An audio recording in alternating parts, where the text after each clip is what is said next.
बिस्मिल्लाहिर्रहमानिर्रहीम। Dear students, आज का हमारा जो टॉपिक है वो है स्पेशल सेंसेस। स्पेशल सेंसेस जो कि एनाटॉमी एंड फिजियोलॉजी 2 का यूनिट नंबर 5 है। अच्छा जी, स्पेशल सेंसेस क्या चीज़ है? With the help of special senses we perceive the environment. ठीक है जी, स्पेशल सेंसेस के ज़रिए से एनवायरनमेंट में जो चेंज आता है तो वो हम रिसीव करते हैं उस चेंज को एक sense organ, some sense organ के ज़रिए, और इस सेंस आर्गन को हम कहते हैं स्पेशल सेंसेस। ठीक है जी, या स्पेशल आर्गन्स। जैसे कि फॉर एग्जांपल हम शोर को महसूस कर सकते हैं या शोर को हम सुनते हैं, तो शोर को हम किस चीज़ के ज़रिए सुनते हैं? एयर के ज़रिए। तो ये हियरिंग हमारे साथ एक स्पेशल आर्गन है। या जैसे कि हम किसी चीज़ को टेस्ट करते हैं या किसी चीज़ को स्मेल करते हैं या किसी चीज़ को टच करते हैं, तो ये सब हमारे साथ स्पेशल सेंसेस में आते हैं। अच्छा जी, इसी तरह से अगर एनवायरनमेंट में कोई चेंज आ जाए तो वी में perceive with the help of vision. ठीक है जी, जैसे कि देखने की कोई चीज़ हो या देखने की कोई चेंज हो, तो इस सब को हम कहते हैं स्पेशल सेंसेस या स्पेशल आर्गन्स। ह्यूमन बॉडी के टोटल 5 स्पेशल सेंसेस है, लेकिन अभी अभी जो नए बुक्स आए हैं या नए टेक्स्ट बुक्स है उसमें एक और को इंक्लूड किया है तो 6 है। तो किसी बुक में 6 है या और किसी टेक्स्ट बुक में 5 है। इस 5 में शामिल है smell, taste, hearing, vision and touch. ठीक है जी, अब हम आगे पढ़ेंगे ऑब्जेक्टिव। ये देखो ऑब्जेक्टिव क्या है। ऑब्जेक्टिव में हम पढ़ेंगे at the end of this unit the student will be able to define the key term. इसके कुछ की टर्म होंगे, उसको हम डिफाइन करेंगे। फिर उसके बाद describe the structure and function of air. Air को हम डिफाइन करेंगे कि व्हाट इज एयर। ये देखो, ये एयर का एक डायग्राम हमें दिखाया गया है।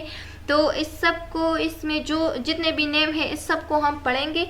Discuss the transmission of sound through the ear. अच्छा जी, transmission of sound through the ear कैसे होता है, एयर से ट्रांसमिशन ऑफ साउंड कैसे होता है, ब्रेन तक कैसे जाता है, तो इसको हम सुनेंगे, इसको हम डिटेल से डिस्कस करेंगे। And describe the physiology of hearing up and balance. अच्छा जी, और फिजियोलॉजी ऑफ हेयरिंग क्या है एंड फिजियोलॉजी ऑफ इक्विलिब्रियम क्या है, ये हम डिस्कस करेंगे। Classification of receptor. अब रिसेप्टर के कुछ क्लासिफिकेशन है, कुछ टर्मिनोलॉजीज है जिसको हम थोड़ी डिटेल से पढ़ेंगे। लेकिन पहले इस सबसे पहले हम बात करेंगे अबाउट रिसेप्टर के। रिसेप्टर क्या है? तो रिसेप्टर है protein and nature which are present on the surface of cell. Receptor जो है ना, ये एक प्रोटीन एंड नेचर है जो कि प्रेजेंट होता है किस चीज़ के ऊपर? सेल के ऊपर। फॉर एग्ज़ाम्पल, ये जो हम टेस्ट करते हैं, तो टेस्ट के जो सेल है यानी टंग पे जो सेल है, जो ऊपर सेल पाए जाते हैं, जो जिसके ज़रिए हम क्या करते हैं, टेस्ट को मतलब टेस्ट को एक सेंसेशन देते हैं या टेस्ट जो को हम महसूस करते हैं, तो ये हम रिसेप्टर के ज़रिए महसूस करते हैं। और रिसेप्टर ये सेल है जो कि टंग के ऊपर पाए जाते हैं, तो इसको हम कहते हैं रिसेप्टर। अच्छा जी, अब रिसेप्टर के कुछ टाइप्स है। एक है कीमो रिसेप्टर। कीमो रिसेप्टर कौन सा रिसेप्टर है?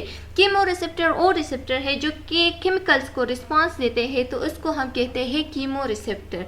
Response to chemical included arteries, taste and body fluid composition.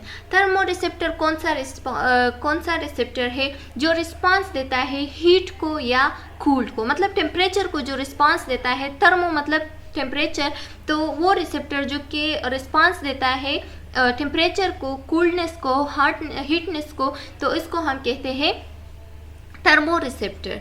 अब है नोसिसेप्टर। नोसिसेप्टर जो कि पेन को रिस्पांस देते हैं, तो उसको हम कहते हैं नोसिसेप्टर।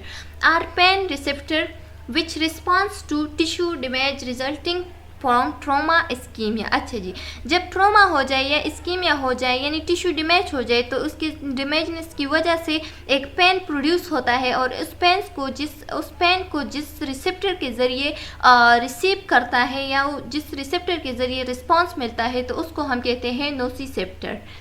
मिकेनो रिसेप्टर। मिकेनो रिसेप्टर वो रिसेप्टर है, मिकेनो रिसेप्टर जो है ना, ये जो फिजिकली फोर्स लगता है किसी बॉडी पे या किसी टिश्यूज़ पे या किसी सेल पे, तो वो जगह पेन प्रोड्यूस करता है, तो उस रिस्पांस को हम कहते हैं mechanoreceptor. Response to physical deformation caused by vibration, touch, pressure, stretch or tension. ठीक है जी, जो कि फिजिकल डिफॉर्मेशन हो जाए, यानी किसी जगह पे फिजिकली फोर्स आ जाए और उस फोर्स की वजह से वो बॉडी में या उस जगह पे एक पेन पैदा हो जाए या उस जगह पे एक फोर्स आ जाए, तो उसको हम कहते हैं मैकेनो रिसेप्टर, क्योंकि उस रिसेप्टर के ज़रिए क्या मिलता है, इससे रिस्पांस मिलता है। फोटो रिसेप्टर, फोटो मतलब फोटो है तो आइज से रिलेटेड है, तो वो रिसेप्टर जो कि क्या हो, जो कि कलर को रिस्पांस देता है, मतलब हम इस रिसेप्टर के ज़रिए कलर्स में चेंजेस कर सकते हैं, कलर के चेंजेस को हम महसूस करते हैं। Response to light like eyes, ठीक है जी, जैसे कि लाइट लग गया तो क्या हमें महसूस हुआ आइस के ज़रिए, तो इसको हम कहते हैं फोटो रिसेप्टर्स। फोटो रिसेप्टर के ज़रिए हम क्या महसूस करते हैं, आई के थ्रू जो हम चीज़ देखते हैं तो फोटो रिसेप्टर का रिस्पांस होता है। प्रोप्रियोसेप्टर जो है ना, ये कौन सा रिस्पांस है, प्रोप्रियोसेप्टर का मेन फंक्शन ये है कि ये बैलेंस को मेंटेन करता है, यानी पोजीशन के बैलेंस को मेंटेन करता है।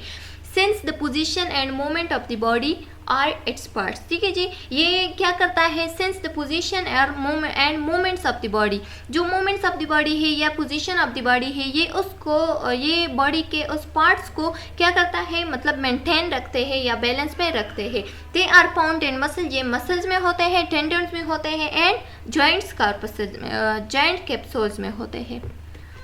अच्छा जी, अब है एनाटॉमी ऑफ एयर।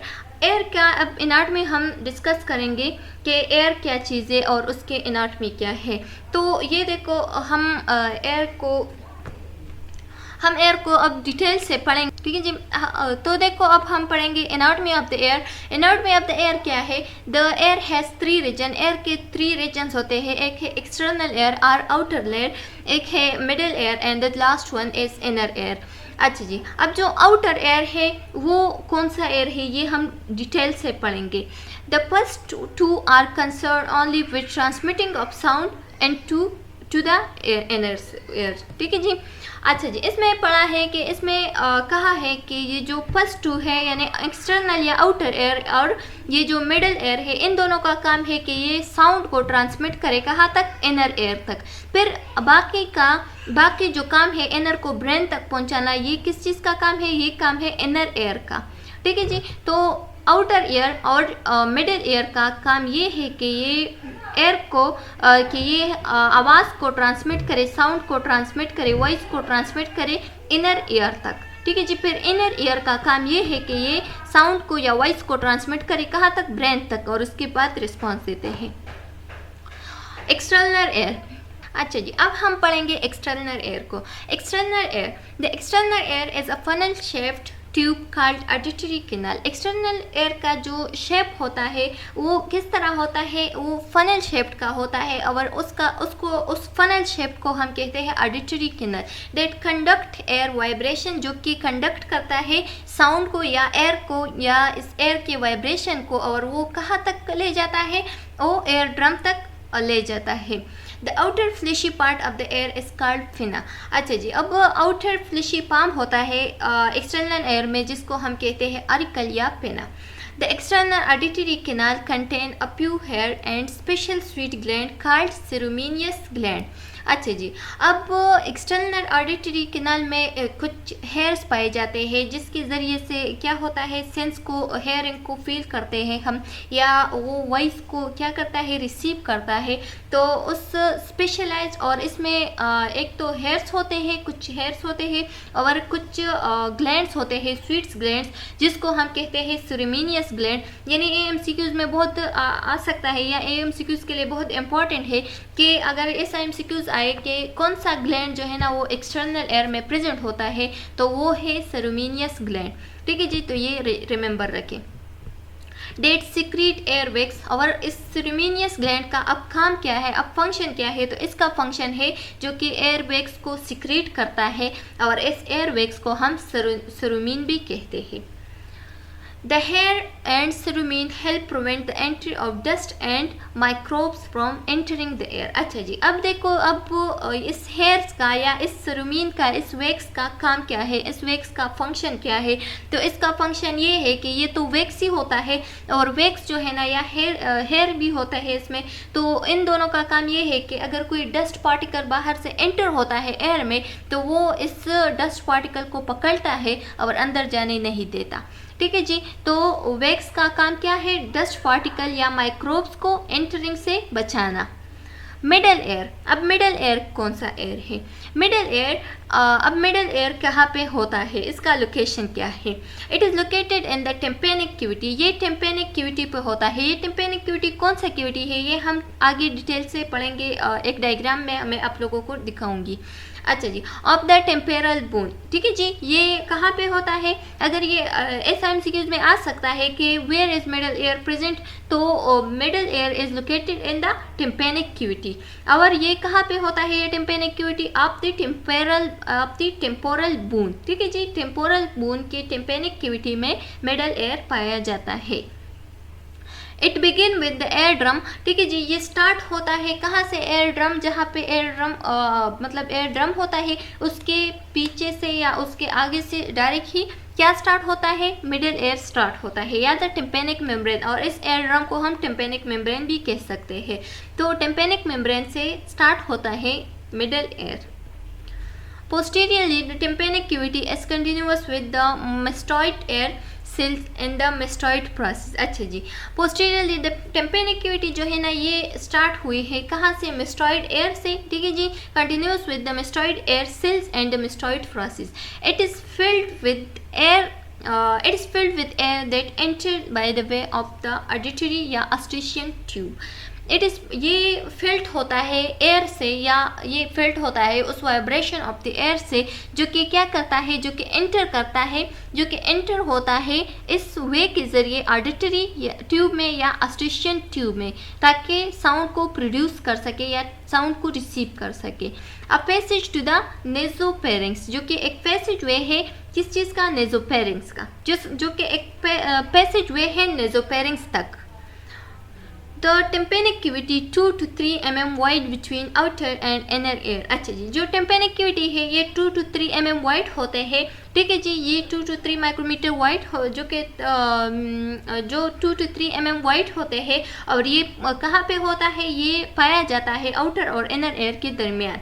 ठीक है जी, ये टेम्पेनिक कैविटी या मिडिल एयर जो है ना, ये आउटर एंड इनर एयर के दरमियान होता है और ये 2 to 3 mm वाइड होता है।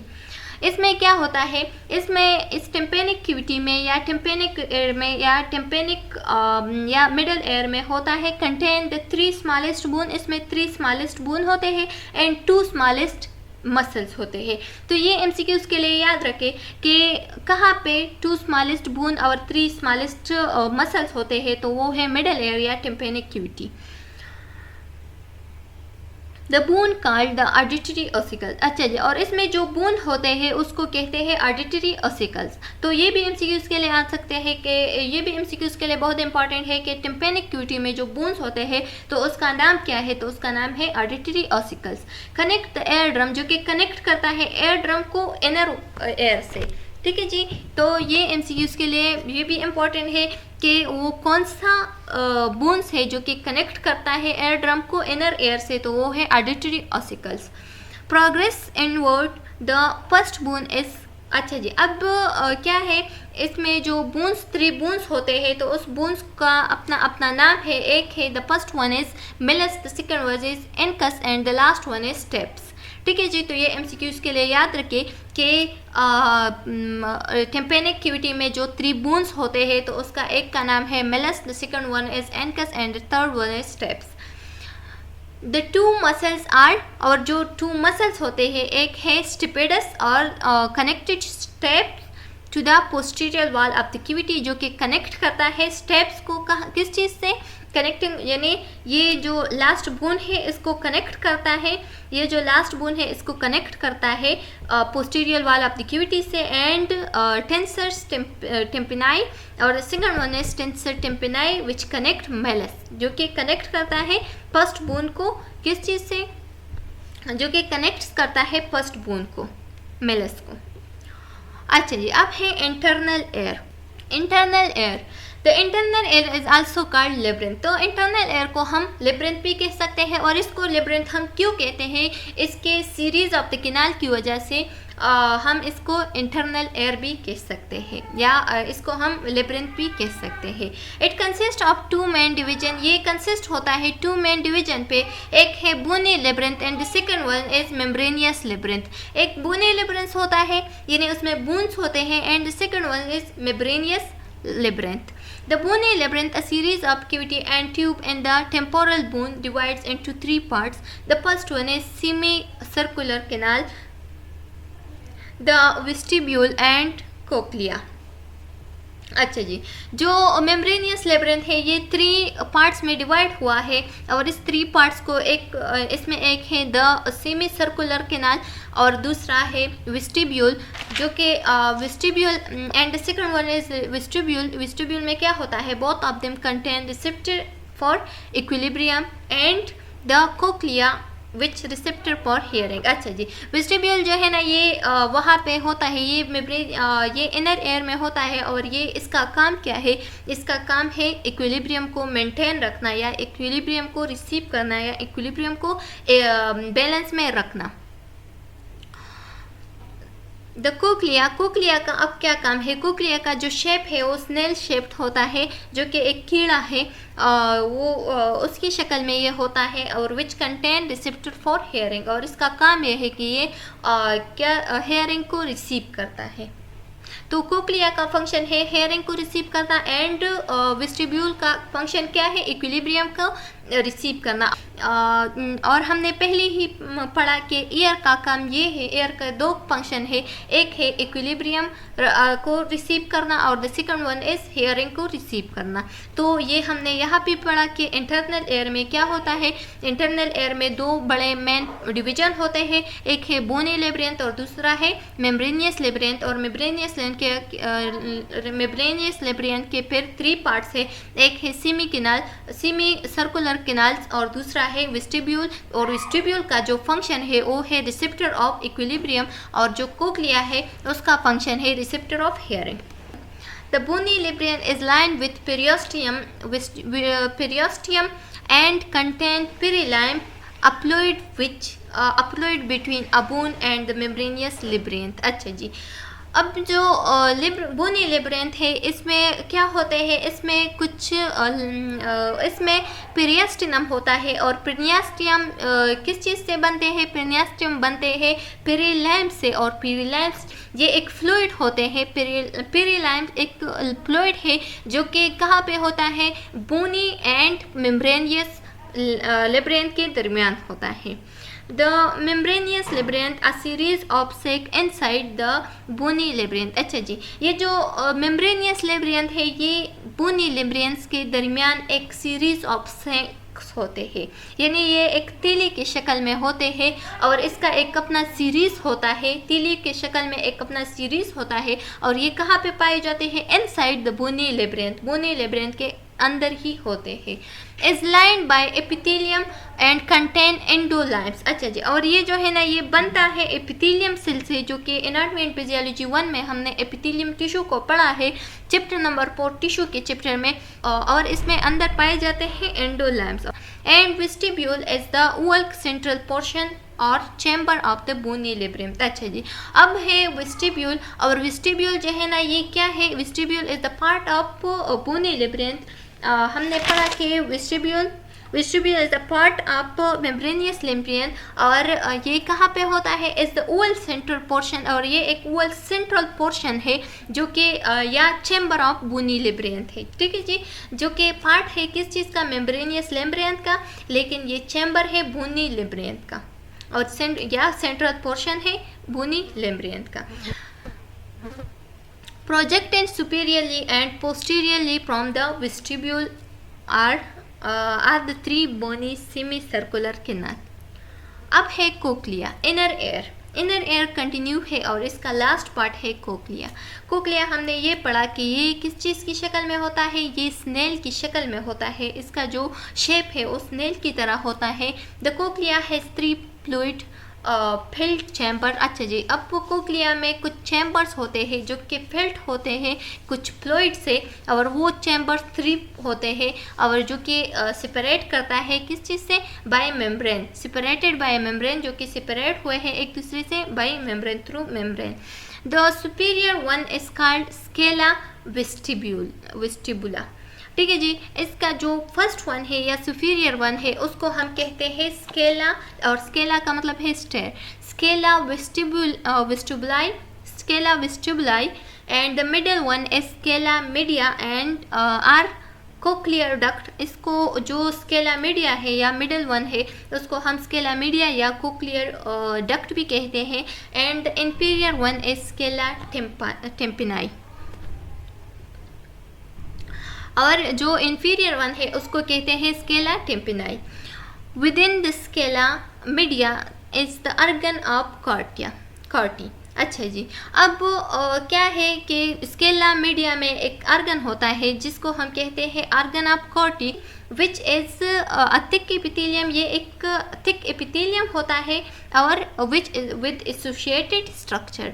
It convert vibration into the nerve cell, और इसका काम होता है, इसका फंक्शन क्या है, जो कि वाइब्रेशन को कन्वर्ट करते हैं नर्व इम्पल्सिस तक।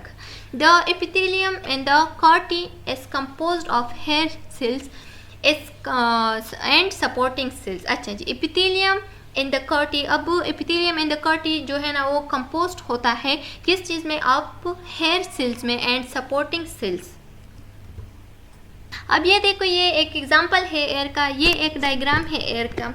इसका जो ये पार्ट है, दिस पार्ट यहाँ से लेकर यहाँ तक, ये है क्या, आउटर एयर या एक्सटर्नल एयर, यहाँ तक है एक्सटर्नल ऑडिटरी कैनाल या एक्सटर्नल एयर। और ये जो क्या है, ये जो रास्ता है जिसके ज़रिए से साउंड पास होता है या जिसके ज़रिए से वाइब्रेशन पास होता है, एयर का वाइब्रेशन पास होता है, तो इसको हम कहते हैं auditory canal, external auditory canal. अच्छा जी, अब यहाँ से स्टार्ट होता है मिडल एयर, और मिडल एयर ये देखो ये क्या है, एयर ड्रम है। The first one is air drum, और एयर ड्रम जो है ना ये यहाँ से स्टार्ट होता है मिडल एयर, और मिडल एयर कहाँ तक होता है, यहाँ तक होता है। ठीक है जी, तो यहाँ से स्टार्ट होता है मिडल एयर, और मिडल एयर में क्या होते हैं, एक तो होता है इसमें मिलस, दूसरा होता है इनकस, ये वो बूंस है जो 3 बूंस होते हैं इसमें, तो एक है मिलस, फिर है इनकस, और इसके बाद है स्टेप्स। अच्छा जी, फिर उसके बाद है semi circular canal, auditory nerves, semi circular canal. ये देखो ये तीनों सेमी सर्कुलर कैनल है, ऐसी और ऐसे, ये क्या है, सर्कुलर की शेप में है, तो इसको हम कहते हैं सेमी सर्कुलर कैनल, जो कि हाफ सेमी सर्कुलर है। ठीक है जी, तो ये है सेमी सर्कुलर कैनल। फिर उसके बाद आता है, ये देखो ये एक स्नेल शेप्ड है जो कि कहाँ पे होता है, जो कि इनर एयर में है, और इसको हम कहते हैं कोक्लिया। ठीक है जी, ये कोक्लिया है। फिर उसके बाद ये देखो ये जो है ना ये है वेस्टिबुलर नर्व, ये वेस्टिबुलर नर्व है, ये है फेशियल नर्व, ये सब फेशियल नर्व है, और ये जो है ना ये येलो कलर का दिखाई देता है, इसमें जो रेड कलर का है, ये येलो कलर में जो रेड कलर का जो रेड कलर है इसको कहते हैं ऑडिटरी नर्व। ठीक है जी, तो ये रेड कलर का क्या है, ये नर्व से, और इसको हम कहते हैं ऑडिटरी नर्व। अच्छा जी, अब देखो ये जो क्या है, ये जो ट्यूब शक्ल का है, ये लास्ट वन जो ट्यूब शक्ल का है इसको हम कहते हैं स्टेशन ट्यूब। ये देखो ये एयर को थोड़ा वाज़ेह दिखाया गया है कि दिस एरिया इज कॉल्ड पिना, this is called auditory canal. फिर इसके बाद ये देखो ये क्या है, टेम्पेनिक मेम्ब्रेन है या एयर ड्रम है। फिर उसके बाद है मिलस, इनकस और स्टेप्स। ठीक है जी, ये वो बोन्स है। फिर ये सेमी सर्कुलर कैनल्स है, ये कोक्लिया है, और ये जो क्या है, ये सर्कुलर विंडो है। ये देखो ये सर्कुलर विंडो है, ये एलिप्टिकल विंडो है, ये क्या है, ये एलिप्टिकल विंडो है, ये सर्कुलर विंडो है, ये जो गोल शक्ल का दिखाई दे रहा है वाइट सा, ये सर्कुलर विंडो है, और ये जो क्रीमी कलर का दिखाई दे रहा है जो कि ओवल शेप है, तो उसको कहते हैं एलिप्टिकल विंडो। ये देखो ये कोक्लिया है, फिर ये ऑडिटरी नर्व्स है, यहाँ पे क्या है, वेस्टिबुलर नर्व्स है, और यहाँ पे है टिम्पैनिक क्यूटी, और the last one is eustachian tube. ये देखो ऑर्गन ऑफ कॉर्टी है।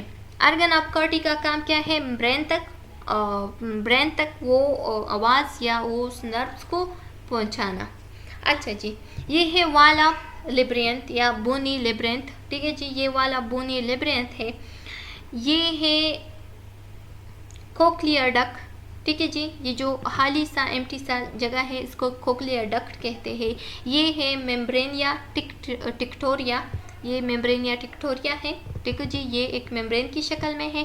फिर ये है हेयर्स, उसमें कुछ हेयर्स है। फिर ये है सपोर्टिंग सेल्स जो कि सपोर्ट करता है इस हेयर को या डस्ट पार्टिकल को महफूज, डस्ट पार्टिकल को अंदर जाने नहीं देता। ये फिर है ऑर्गन ऑफ कॉर्टी, ये देखो ये जो मूंछों की तरह है इसको कहते हैं ऑर्गन ऑफ कॉर्टी। फिर ये है कोक्लियर नर्व, ठीक है जी, कोक्लियर नर्व है ये, और इसके बाद यहाँ से कुछ नर्व गए हैं कहाँ तक, ब्रेन तक, और इसको कहते हैं ऑडिटरी सेंटर, ये ऑडिटरी सेंटर है, ठीक है जी। और फिर इसके बाद यहाँ गए हैं ब्रेन तक, तो ये ऑडिटरी सेंटर है, ये एरिया ऑफ ऑडिटरी है, और ये क्या है, ये एक एरिया ऑफ ऑडिटरी मेम्ब्रेन है। अच्छा जी, हम पढ़ेंगे फिजियोलॉजी ऑफ एयरिंग।